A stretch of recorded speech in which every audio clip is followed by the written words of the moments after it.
Thank you for joining us for our Advancing Research with Linear Probes webinar series. This series will feature presentations from neuroscience researchers who will discuss recent experiments using linear probes and how custom probe designs have helped address questions in the lab. Following the presentation, we will hold a live question and answer session.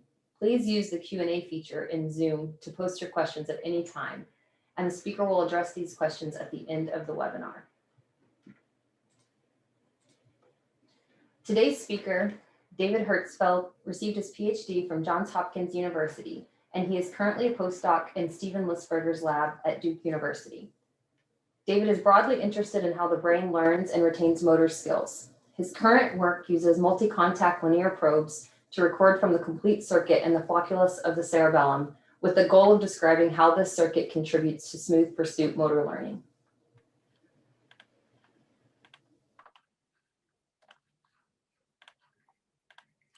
Well, thank you so much for that incredibly kind introduction. My name is David Herzfeld, and I'm a postdoc in Steve Lisberger's lab. I'm broadly interested in really any of the ways that the brain learns and then remembers what it learns. Today I'm going to talk about how we use linear probes in a very specific learning system. But if you're going to talk about learning and memory, I think you're sort of obligated to begin a presentation with this man, who is probably very well known to most of the people in this audience. This is subject HM. And just briefly, HM had intractable seizures. In order to attempt to reduce his seizures, he had a bilateral temporal lobe resection. And that resulted in significant retrograde amnesia.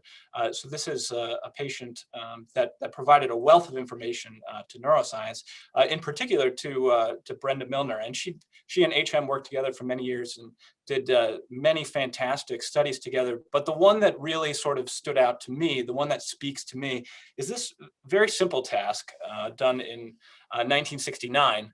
And so in this task, HM sat down next to a mirror and his hand is occluded. And the task is pretty straightforward. All he has to do is color or draw this star right in between these two lines here. And this is a relatively challenging task, at least initially. And you can quantify basically how good you are at this task by how many times your pencil slips outside of these two lines of the star. And what you see in HM is that the number of times he drew outside of the lines significantly decreases as a function of trials on day one. So we would call this motor learning. He improves on the task over the course of several trials. But I think the most important, at least for me, aspect of this study is that when HM came back on day two, and he had no declarative memory of having performed this task before, his performance is not where it was at the beginning of day one. He's significantly better than he was on day one, suggesting that while he has no declarative memory of performing the task, he certainly retains something about doing this task. And so, it really demonstrates that there are multiple learning and memory systems in the brain.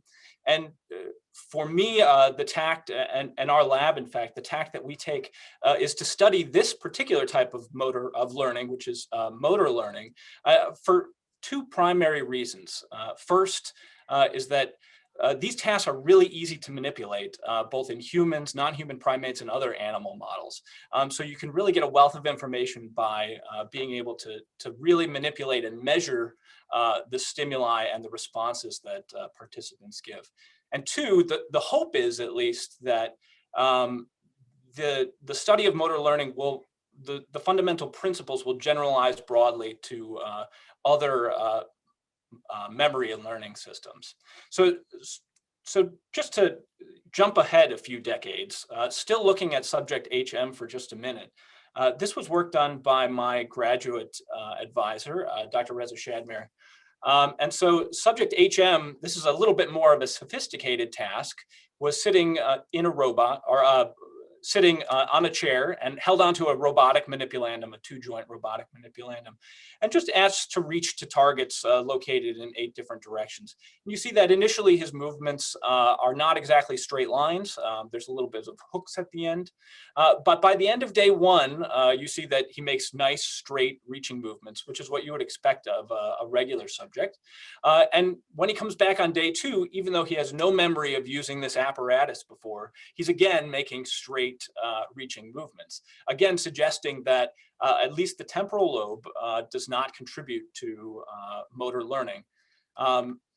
And if you compare that to a subject with cerebellar degeneration, what you see is that even over the course of a single session, subjects aren't able to improve their behavior. So there's very little learning going on here.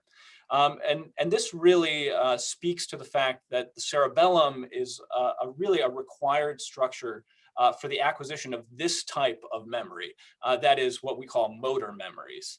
And you know, this work has was not just in in subject HM. This is a confluence of work that really suggests that the cerebellum is the critical node in the brain for the acquisition of motor memories. So in our lab, we don't use arm movements. We study something even easier to quantify than arm movements, and that's smooth pursuit eye movements in rhesus monkeys. And just to give you an example of what a smooth pursuit eye movement is, here's a dot. I would ask you to look at the dot, fixate it, and in a second, the dot is going to begin to move.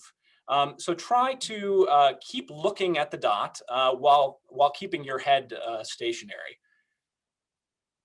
And so if you did that, you did smooth pursuit. That's really what we study. We record the animal's eye movements while they're doing this. If you did a good job and you were in our lab, you'd get a drop of apple juice now. But the key here is that this, or learning in this particular behavior, also is dependent on the cerebellum. And the nice thing is we know a lot about where in the cerebellum this motor learning takes place. And that's in a structure called the flocculus. So given that we have this motor learning paradigm, we now have a specific neural structure that supposedly underlies learning and then recall. We can hopefully begin to tease apart a little bit about how motor learning takes place in the cells and the circuits that are responsible for it. So I just want to go into a little bit more detail about how we study motor learning in smooth pursuit eye movements in our lab. And so this is the experiment that the monkeys do. They look at a dot on a screen. The dot begins moving in a particular direction. We call that direction the pursuit direction. And after a specific period of time in our experiments, this is 250 milliseconds, we add an orthogonal velocity component to the motion of this dot. So here the dot moved in pursuit rightwards. And now what's going to happen is the dot is going to deviate in the upwards direction. So movement to the right and then deviation upwards. And we call this direction the learning direction. This orthogonal direction is the learning direction. And so a trial looks like this: movement in the pursuit direction, and then the target deviates in the learning direction. The key here is that as the target changes direction to this new learning direction, this induces an error, a movement error. The animal's eyes continue to pursue for just a little while in the same pursuit direction before they make a correction to catch up to the target that's now moving in the learning direction. So in position space, it looks a little bit like this. Horizontal in this example is the pursuit direction. The animal starts moving and its eyes follow the target nicely. But then after 250 milliseconds in the vertical direction, it starts to deviate. The animal experiences this motor error while they're still proceeding along the original pursuit direction. They make a correction and then they proceed on. In velocity space, which is where we typically look at these trials, this learning trial looks like this. So you have the initial target motion in this horizontal or pursuit direction. The animal's eyes accelerate smoothly to meet the velocity of the target. But then the onset of this learning or instructive stimulus occurs at 250 milliseconds, that causes a corrective response. But again, here is that motor error. And the key and the reason why we know that this is a motor error that the animal learns from is that we can perform a second trial in which the target moves only in that original pursuit direction. It never deviates in the learning direction. And what happens is if you look at the position traces, you see that there's a small deviation of the animal's eye in the direction that the target moved in the learning direction on the previous trial. And it's a little bit easier to see in velocity space. So here it is in the horizontal pursuit axis, but then even though the target did not deviate in this trial, the animal's pursuit system remembers that there was an instruction in the last trial, and the eye begins to deviate in anticipation of that change in the target's direction. So this gray line just represents the time of the instruction from the previous trial. So really the fundamental question then is, how does the flocculus acquire this really single trial learning of the previous trial's instruction? How is it able to store the information about the error that it experienced and then express it on the next trial? And that's really where we want to go to in this set of studies. So we know this is dependent on the flocculus of the cerebellum. And the really nice thing about the learning system in the flocculus is that we know the circuitry really well. It's been characterized for over 100 years, here showing granule cells in the cerebellum and Purkinje cells by Ramon y Cajal. And obviously, a century of work after that has really sort of honed in on the circuitry of the cerebellum. And I'm just going to give you a little taste of it before we move on. And so the inputs, the primary inputs to the cerebellum are these mossy fibers. And in our task, we think they're signaling something about the motor command that is being executed. These mossy fibers synapse onto the smallest cells in the human brain, the granule cells, whose axons form parallel fibers in the cerebellar cortex. These parallel fibers synapse on these beautiful arborized Purkinje cells. And the Purkinje cells in turn inhibitorily synapse on neurons in the deep cerebellar nucleus. For the flocculus, that's called the vestibular nucleus. And these neurons in the nucleus in turn drive the motor neurons that actually cause the eyes to move. And so there's a couple of other cell types in here with additional circuitry. UBCs stand for unipolar brush cells. There are Golgi cells. There are MLIs, or molecular layer inhibitory interneurons. And so there's this sort of nice compact circuit in the cerebellum that is really, if you study the cerebellum, you hear a lot that it's a crystalline architecture. Basically, regardless of where you go in the cerebellum, it's this same motif with just a little bit of differences throughout the whole cerebellum. And so if we want to understand how this circuit learns that pursuit eye movement, we probably really want to understand what each of these cells is doing during movement. And we study this pursuit behavior in awake behaving monkeys. And so we don't have that huge toolbox that the mouse has. So instead, if we're recording extracellularly, it becomes a real question which cells you're actually recording from. If you know you're in the flocculus, how do you know that you're recording from a unipolar brush cell versus recording from a Golgi cell? And so if we can't identify what these cells are in the primate brain, how do we hope to understand how the circuit is actually learning? And so we get a little bit of a clue from the anatomy of the cerebellum. So here is a coronal slice that is Nissl stained through the flocculus and through the cerebellum. So the flocculus is way down here, basically at the base of the cerebellum. And if you zoom in really far, you see that there's these nice layered patterns in the cerebellum. And importantly, the Purkinje cells, which I hope you can see in this image, these are the sort of thick dots here, form a nice layer in the cerebellar cortex in the flocculus. And we call this the Purkinje cell layer. And then this mass of tons of cells is called the granule cell layer. This area of sort of a dearth of cells is called the molecular layer. And crucially, all of the cells in the cerebellum sort of fall nicely into these individual layers. So Purkinje cells obviously form the Purkinje cell layer, but then Golgi cells and granule cells and things like that form the granule cell layer and molecular layer interneurons and axons from other parts of the brain form the molecular layer. And so really, if we were able to identify the layers of the flocculus, we'd have a lot more information than just sticking a probe in and recording whatever cells happen to be on our electrode. So if we knew the layers, we would be able to say, or at least narrow down what types of cells we're recording from. And so there's a special trick that we use that really comes from anatomy in order to start this labeling process.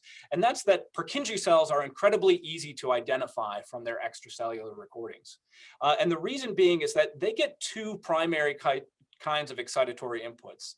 One comes from the parallel fibers, and these drive just regular spiking that you would see in pretty much every other neuron in the brain. But an additional input coming from the climbing fibers in the inferior olive, this axon from the inferior olive really wraps around the entire dendritic arborization of the Purkinje cells and results in these rather bizarre looking waveforms in the extracellular recordings of these Purkinje cells. And we call these complex spikes because they're a little more complicated than these normal spikes, which are called simple spikes. And so if you are able to extracellularly record simple spikes and complex spikes together on the same unit, you basically know that that unit is a Purkinje cell. And because Purkinje cells exist in a layer, you can now use that as your reference for identifying other cell types. So for instance, if you get a Purkinje cell with a simple and complex spike, you know that you're in the Purkinje cell layer, and nearby is a molecular layer. And in the molecular layer, it just so happens that you typically get the Purkinje cell complex spikes by themselves, no Purkinje cell simple spikes. And with those two pieces of information, you can basically figure out the layers of the cerebellum from the area that you're recording in. All the rest of the major cell types exist in this granule cell layer. Granule cells, Golgi cells, unipolar brush cells, and the terminals of those mossy fibers. So really, if we had a multi-contact probe that could span all of these layers, and you could record a Purkinje cell with a complex spike, you'd basically have all the layer information that you need to really narrow down the labeling of the cells in this circuit to try to figure out how this circuit learns. So if we wanted to design a probe that did this sort of spanning of the layers, what are the requirements that such a probe would have to have? And the first is that, well, you'd have to have enough context to span multiple layers and hopefully get a Purkinje cell on them. But in addition, the anatomy of the cerebellum and how you get there dictates a couple of other really critical requirements for us in figuring out which probes we can use to record from the flocculus. And so here's just a sagittal view of the brain and a slice that we're taking out of it. And so the flocculus and ventral paraflocculus, the areas that we're recording from, are way down here, basically at the base of the cerebellum. So if you wanted a probe to get down there, this is a ruler in millimeters.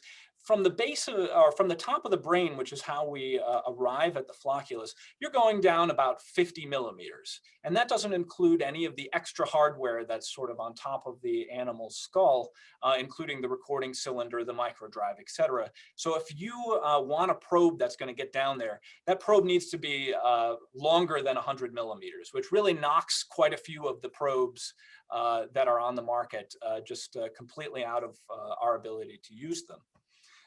Second, because the flocculus is located really at the base of the cerebellum, and there's a nice thing called the skull down here, which you really don't want to record from, you really want the tip of your electrode and the first contact to be really close to each other. Basically, because this probe is going right next to the skull, you want to try to minimize that distance. And finally, there's this interesting feature about recording in the cerebellum that makes life a little bit more difficult. And that's this structure that I've outlined in red here that's called the tentorium. Now, if you do recordings in cortex, everyone knows that there's dura up here, and that dura, wraps around the entire cortex and then basically folds in on itself as it wraps around both the visual cortex and then back out under the cerebellum. So this tentorium is just the name for the bilayer, the two layers of dura, because it folded in on itself. And so if you record in cortex, you know how difficult it is to pierce dura. Just imagine trying to pierce two layers of dura back to back. And so really you need a probe that's going to be strong enough to try to pierce the tentorium so that you can get to the flocculus, the structure that we're targeting. So we set out with Plexon to get a first round of probes, and these were 32 channel S probes. And so we organized them in 50 micron by 50 micron squares, spans a total of 800 microns. That's more than sufficient for us to record from multiple floccular layers. Plexon is able to manufacture them, in our case, to 125 millimeters, which allows us to get down to the flocculus while still putting it in our micro drives. The distance from the tip to the first contact is pretty small, 640 microns. And crucially, it has a stainless steel tip that really gives it the structure that it needs to hopefully get through the tentorium and down to the flocculus. And so this is what our first round of probes look like. Here's the shank here, and then a gain one head stage on the end. And our initial recordings in the flocculus showed that yes, you can pierce the dura, yes, you can get to the flocculus, and in fact, you can get phenomenal, great signal to noise recordings with these probes. And if you're really careful, these probes last a really long time. They're incredibly durable. We have probes with more than 50 to 100 penetrations on them. And really the only time that they break is when the experimenter breaks them. It's usually user error. These things don't just stop working.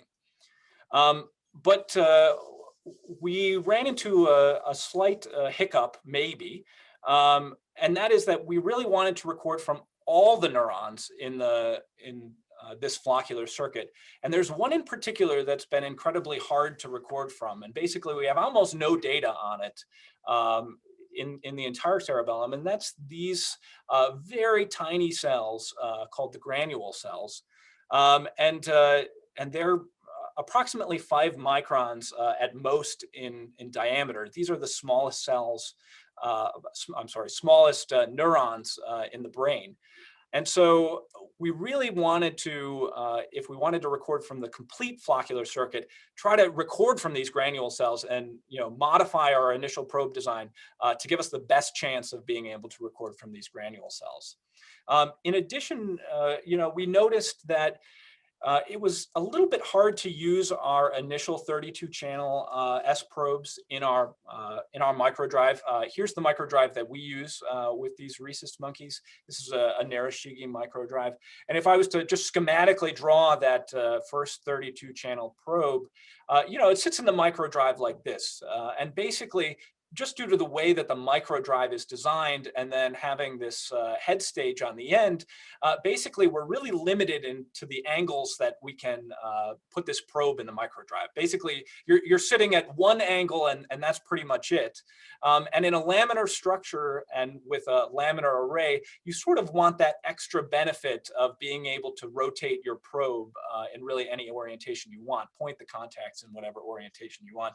In addition, we sort of noticed that it's hard to drive this electrode down because by hand you're turning this large screw here and you've got this probe now that's moving down and you're trying to avoid touching the probe as it's going into the brain. And it ended up just being a little bit of a complicated setup, although you can certainly do it with practice. So we wanted to try to move this head stage, this large portion of the connector, off of this main shank to really give us the ability to freely rotate this probe in our microdrive and position it any way we wanted to. And then we wanted to try to reduce the diameter of this probe to try to maximize our recordings, because we noticed a little bit of tissue fatigue if you're going in the same area multiple times. We want to try to minimize that to try to get as many penetrations out of it as possible, because we really need that Purkinje cell with a complex spike to tell us where we're looking. So we ended up with a 16-channel S probe that Plexon really custom designed for us. They basically pulled out all the stops after we asked them to make this rather remarkable probe. And so this is 16 contacts spaced in the same way as the other one. It extends only 400 microns, again, more than sufficient for us. But that's only because we reduced the number of contacts. And by reducing the number of contacts, we reduced the overall probe diameter, as well as the distance to the first contact. So a little less have to worry about that skull. And then finally, we have this sort of really cool off-shank, what they're calling a pigtail connector. And this is version sort of 1 of these probes. They have I think a newer modified version, which looks even cooler now. But basically, this lets you put it in our micro drive and rotate it in any direction you want. It's incredibly easy to load. It's not top heavy, and it's actually really nice. So here's the head stage connector. You just plug that guy right in. And finally, sort of the neatest part of this is they were able to reduce the diameter of the original platinum iridium contacts, which were 15 microns, by about half, so down to 8.5 diameters, and change them to tungsten, which has a slightly higher impedance naturally than platinum iridium. So we're looking at really 1/4 the electrode area of our original 13-channel probes. And so hopefully we thought this will both allow us to put it in the microdrive and record from granule cells. And I just want to show you some raw data from these probes. They look quite nice, beautiful SNRs. And so this is just an example recording. And I want to bring your attention to what I've outlined in red here. These are complex spikes. And they're across, quite a few contacts. These voltage traces are laid out in the same way as the probe would be laid out. So these channels are deep, and these channels are superficial. And crucially, if you looked at the complex spikes versus the other spiking on the channels, you would see that this unit right here is a Purkinje cell with a nice complex spike.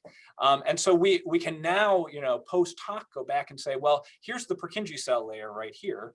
Here's the molecular layer where you see the complex spike basically devoid of most of the other units. And here's our granule cell layer. So we can start to use this layer information to start to characterize the identity of these neurons.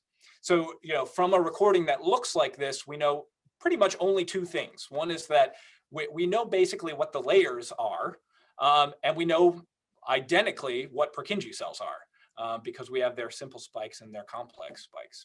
So if you take what we know, which is the Purkinje cells, and you look at just their waveforms across multiple recording sessions, you see that while there is some heterogeneous nature of these waveforms across individual cells, in a general sense, they follow a pretty standard or stereotyped waveform characteristic. And if you just took these different waveforms and you projected them into an arbitrary principal component space versus all of the other neurons that we've recorded on these penetrations, you see that in green, these Purkinje cells projected into these waveform principal components, they cluster in a general sense in a reasonable area, suggesting that waveform along with layer might be some useful information to start to identify neurons beyond just Purkinje cells.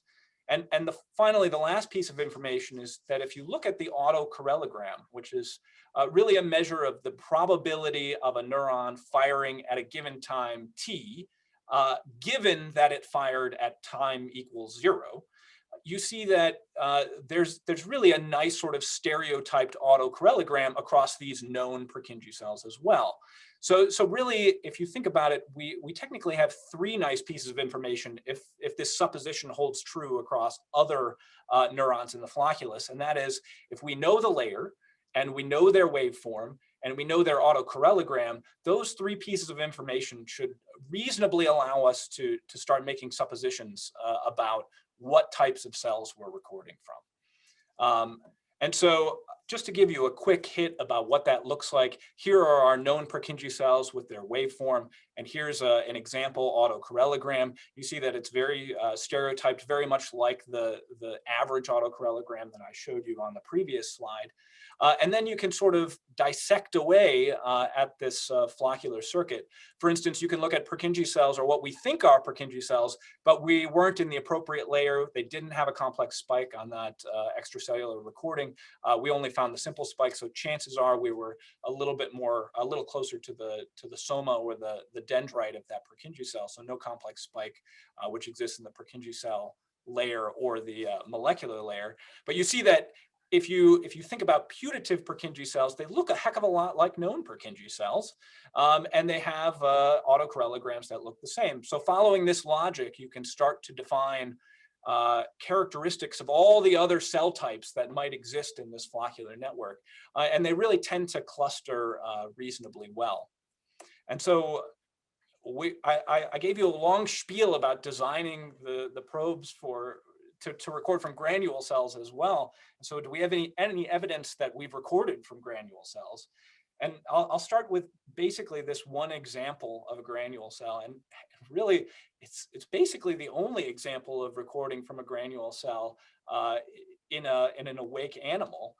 Most of the other recordings are done in slice because these cells are so small. So either you patch clamp them or you do them in slice. And so, this particular recording was done with a glass electrode with a very small tip, 0.5 microns. And so do we have cells in our population that look like that? Yes, we do. In fact, here's an example of what we think might be a granule cell. And so just like this granule cell was elicited by a small or a brief whisker stimulation, this particular granule cell seems to fire incredibly fast. Here's a zoomed in version.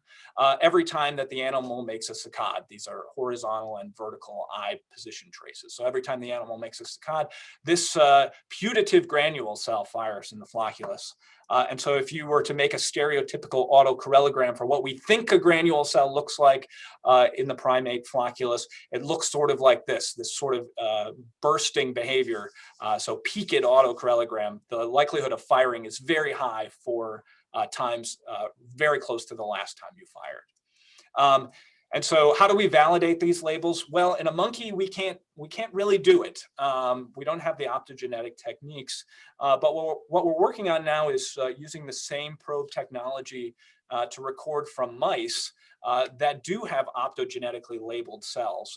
And we hope to form basically a known classifier, a library of these, the characteristics of these cells that we can use to determine whether our putative labels in the monkey are correct.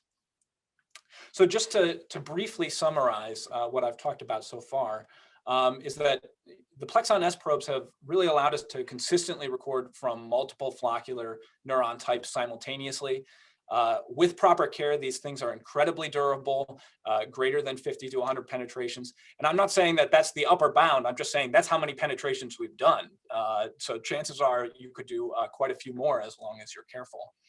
Our pigtail connector that Plexon designed for us really allows for arbitrary rotation and easier loading, which is quite nice. And finally, the 8.5 millimeter tungsten contacts, we think may have allowed us to record from these really elusive cerebellar granule cells.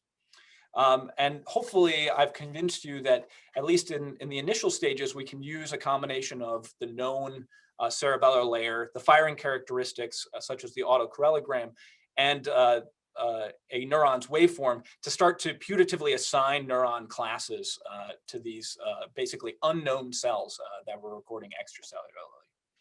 So now to get back to our initial question, now that we have these labels, what is the cerebellum doing? What is this circuit doing? And, we're in the initial stages of this, and I'm only going to, I'll wrap up in about 10 minutes or so, just to sort of give you the spiel of what we're thinking now that we have these data. And so the first question you might ask is, well, does the putative labels that we have, do they do something different during pursuit? Or are they so heterogeneous across populations that everything looks basically the same?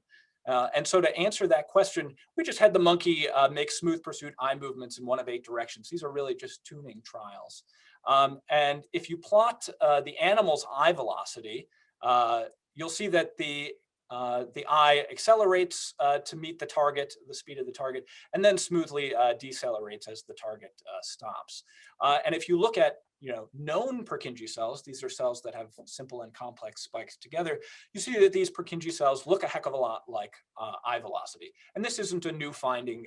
This just validates what we see with single electrode recordings in the primate flocculus. But sort of crucially, if you look at all the rest of the cell types, they're all doing something a little bit different. Purkinje cells seem to respond to eye velocity. If you look at things like unipolar brush cells, you see that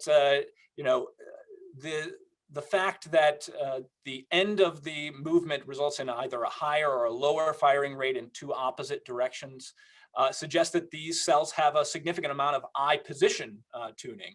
So because the animal has stopped, if it was purely velocity, the trace would go back to where it started. But instead, you see that the trace ends differently than where it started. And so this suggests that at least these cells seem to be strongly tuned for eye position. And so there's this sort of heterogeneity of encoding of these eye movements across these populations of neurons. And so it suggests at least that the cerebellum is actually performing a computation, doing something useful with the signals that are coming in and transforming it into its output signals. So just briefly, how might this system learn? Well, we have a theory that goes back, basically 60 years that's really informed how we think about how the cerebellum might learn. And this is called the theory of cerebellar learning, posited by David Marr and Albus back in the late 60s and early 70s. And it really focuses on one specific synapse in the cerebellar cortex, and that is the parallel fiber to Purkinje cell synapse. And so the idea basically of this theory is that climbing fibers, these sort of infrequent, bizarre looking waveforms, happen infrequently and they encode a movement's error. And when they happen, they cause these complex spikes in the postsynaptic Purkinje cell. And that complex spikes results in LTD or long-term depression at this parallel fiber to Purkinje cell synapse. And that long-term depression then results in a change in the Purkinje cell's firing rate, which then, because these Purkinje cells project to eventually the motor neurons, this results in a change in the actual behavior. And so do we have evidence of this in our recordings? And the answer is yes, we do. So if we look at, for instance, a learning trial in which the target deviates in this new direction, if you remember, we had this period, over here, after the instructive stimulus turns on, where I said that this is the motor error, right? The animal makes a correction after a brief visual delay, but here's the motor error. The animal's eye is not perfectly following the target. So does this result in a change in the response of these cerebellar complex spikes? And the answer is yes. These Purkinje cells have a preferred error direction where they preferentially fire complex spikes immediately after the time that the target changes direction. And they also have the opposite, where there's a dearth of complex spikes in a particular direction of this instruction. So it looks like climbing fibers encode movement error, at least in the data that we've collected so far. And if we want to assay whether or not there's changes in potential Purkinje cell firing rates or motor behavior, we can take advantage of our paradigm and basically look at the combination of a learning trial in which there was a complex spike following that error, and it's followed by a subsequent probe trial in which we assay the amount of learning, and we can compare that to a trial in which there was no complex spike, followed by a probe trial. So these probe trials are exactly the same. The only difference is the history of whether or not there was a complex spike in the preceding learning trial or there wasn't a complex spike. And what you see is that if you look at the difference in Purkinje cell firing rate between these two trials, you see that there is indeed a depression in the firing rate immediately after what would have been the instruction in the previous learning trial. And indeed, you see a change in the animal's eye velocity that occurs at roughly the same time. So it looks like we have evidence that, at least in these recordings that we've done with these probes, that the theory of cerebellar learning is at least supported. There's nothing that disparages that conclusion. And if you're interested, there's a ton of other really beautiful work by Steve and his former postdocs, Javier Medina and Yan Yang, that you really should look at. This is not anything new. We're just verifying that this is true in our probe recordings. But that theory of cerebellar learning sort of discounts the entire rest of the circuit. It says that learning takes place only at this one synapse. But with the beauty of these probes is we now have data from all of the neurons in this circuit. And so the real question is, are any of these other neuron types showing learning as well? And so to compare that, we're going to look at a learning trial in which there was an instruction, followed by a probe trial in which there was no instruction. We're just assaying how much the animal learned or how much the flocculus learned from the preceding learning trial, and compare it to a trial in which basically in the learning trial there was no instructive stimulus. So again, we're just comparing two probe trials here. The only difference is the history of what happened in the previous trial. This is ongoing work, but the long and the short of it is that if history didn't matter and these two probe trials looked exactly the same from the flocculus standpoint, if you subtracted the firing rate of these populations of non-Purkinje cells, you should see that the firing rate basically sits around 0. There's no difference based on the history. And really, for all of the neuron subtypes, except for these cells here, Golgi cells, you see that there is really some striking differences in the responses of these cells, suggesting perhaps that the floccular circuit has multiple sites of plasticity and is learning basically across the circuit. And these are questions that we can only answer with these multi-contact recordings that we have. So just to summarize basically everything that I've shown you, so Plexon S probes have allowed us to consistently record from multiple floccular cell types, including maybe granule cells. We're checking that now in mice. Using a combination of things like the layer that we're recording in, again made possible by having these multi-contact probes, the firing characteristics and the waveforms of these neurons, we can start to assign putative labels to these sort of unknown extracellular units. And these populations seem to have different firing patterns, suggesting that they're contributing differentially to the output of the flocculus. And finally, there's nothing in our data that disparages the theory of cerebellar learning. In fact, all of our data really supports it. But now that we have these additional cell types, we think that there might be some other sites of plasticity that are really driving this change in behavior from mossy fiber inputs all the way to the motor neuron outputs. And now that we have this data, we can really sort of dive deep and sort of ask fundamental questions like that. So with that, I'd like to thank Steve Lisberger, who's my mentor, and none of this is possible without Steve's support. And then another postdoc in the lab, Nathan Hall, really pioneered the use of S probes in studying the flocculus in these mice, and I sort of came on later and piggybacked on some of his great ideas. And then additional thanks to our funding sources, other members of the Lisberger lab, and then Damon at Plexon, who we went back and forth quite a bit, and he was able to, he didn't get annoyed with me. He was able to really accommodate pretty much everything that we were asking, which was pretty great. So with that, thank you guys very much for sitting there and listening. And I think we're going to move on to a question and answer phase. Yes, thank you so much, David. Just one comment from the chat, just because of Zoom and the laggy nature, I think the dot at the beginning that you were showing moving, it was actually jumping, producing. Oh, I'm sorry. Well, it's supposed to be smoothly moving. That's called smooth pursuit, not saccades. Yeah, I just wanted to double check on that for everyone. So yes, we can. Moving. Yes. So we can now move on to the Q&A portion. Everyone.